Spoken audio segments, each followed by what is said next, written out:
Rahayu,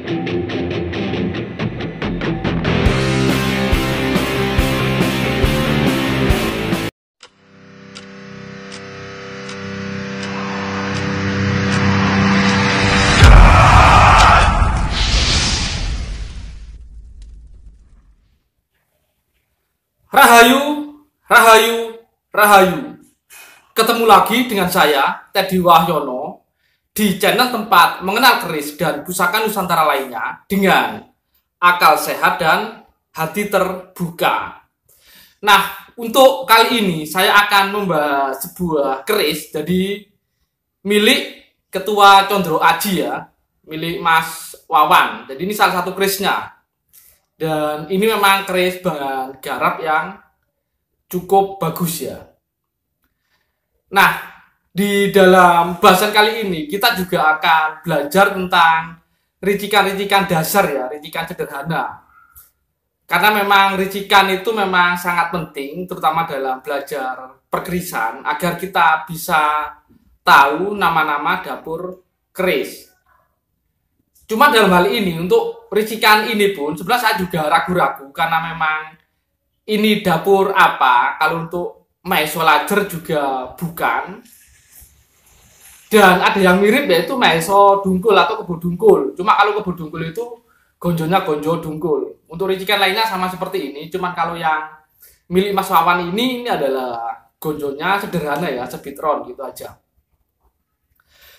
Nah, sebelum saya bahas lebih lanjut, buat teman-teman yang belum subscribe, silahkan subscribe dulu biar tidak ketinggalan informasi dari channel ini. Nah, yang pertama saya akan membahas tentang pamor ya. Pamornya ini apa? Kalau teman-teman lihat, ini memang tidak terlihat pamornya ya. Jadi memang ada beberapa keris yang tidak terlihat pamornya. Ada 3 jenis keris ya. Tapi semuanya tetap dibuat dengan teknik tempa lipat. Nah, keris yang tidak ada pamornya itu antara lain keris keleng. Jadi kalau keris keleng itu materinya itu yang besi.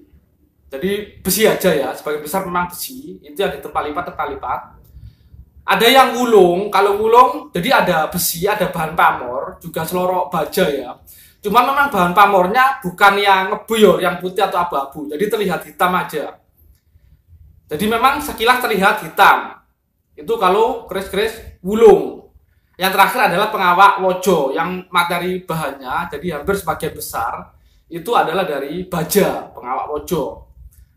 Jadi memang secara keseluruhan kalau dilihat sekilas itu terlihat hitam aja, hitam. Jadi tidak terlihat pola kayak batik seperti pamor-pamor keris pada umumnya. Nah, ini adalah salah satu keris dengan pamor yang tidak terlihat ya. Jadi kalau ini jenis keleng, memang masih ke besi untuk materi bahan dasarnya memang besi. Dan untuk keris dengan pamor tidak terlihat, itu tujuannya itu jelas ya. Tujuannya jelas. Jadi tujuannya itu adalah untuk tolak bala. Tolak bala. Dan ketenangan istilahnya. Sedang kalau untuk yang keris berpamor, itu lihat jenis pamornya, miring apa melumah. Kalau yang melumah itu biasanya cenderung ke kerejekian. Kalau yang pamor miring itu cenderung ke kewibawaan atau katigdayan. Nah, kalau yang hitam seperti ini cenderung ke tolak bala atau ketenangan. Kayak gitu.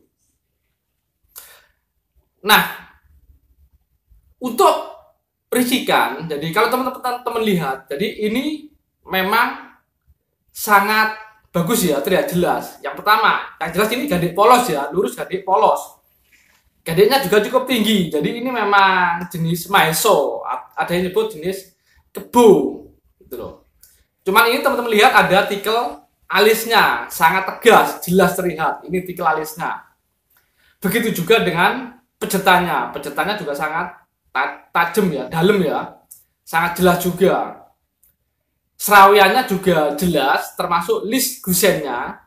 Ini juga jelas. Kerumingannya bagian atas sampai pucuk itu juga jelas. Dan odo-odonya pun juga terlihat tajam dan tegas. Dan untuk keris-keris keleng yang tidak berpamor, memang garap itu sangat ditekankan. Jadi kalau memang bukan empu yang ahli membuat keris, maka akan terlihat meleset di sana sini. Nah, ini teman-teman bisa perhatikan. Jadi garapnya memang terlihat sangat bagus ya. Jadi walaupun dapurnya istilahnya sederhana, ini terlihat sangat bagus gitu. Nah, ini karena ini kemerdekaan oleh sama yang punya, jadi memang dinamai memang ini keris kebo landong. Sebenarnya kebo lando ya.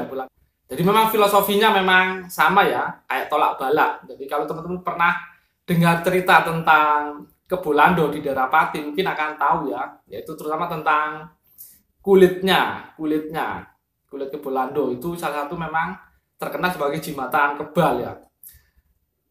Nah, untuk lebih detailnya tentang keris jenis kebo ini seperti apa, ini mari kita simak sama-sama. Nah, ini adalah warongko jenis sandang walekat ya. Jadi ini warongko dari keris Maheso ini pakai sandang walekat ini dari logam. Nah, ini adalah detail dari keris Maheso ini ya. Ini kalau teman-teman perhatikan, mulai odo-odo, kruwingan, list gusennya itu terlihat sangat tegas dan jelas. Termasuk tikel alisnya ya, tikel alis dan pejetan. Dan memang secara sekilas kalau teman-teman perhatikan, untuk keris ini memang terlihat sangat sederhana ya. Tapi kalau kita perhatikan sungguh-sungguh, jadi ini detailnya memang cukup bagus ya. Termasuk list gusennya yang bagian belakang serawannya juga. Dan ini memang digarap dengan sangat halus.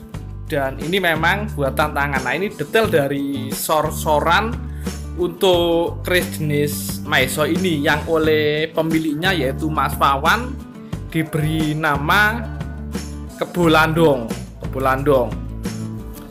Nah, kalau teman-teman perhatikan untuk detail bagian bawah itu mulai pejetan, tikel alis terutama. Jadi tikel alisnya memang digarap dengan sangat tegas ya. Jadi istilahnya cekungannya itu memang benar-benar bentuk alis dan bisa terlihat dengan sempurna istilahnya. Nah, kalau ini adalah bentuk secara keseluruhan ya dari keris jenis Maheso milik Mas Wawan, ketua paguyuban keris yang cukup besar di Nusantara ini ya, yaitu Condro Aji Nusantara. Nah, mungkin sekian dulu ya informasi dari saya tentang keris ini dan sedikit belajar ricikan tadi. Jadi semoga bermanfaat dan jangan lupa like dan subscribe-nya.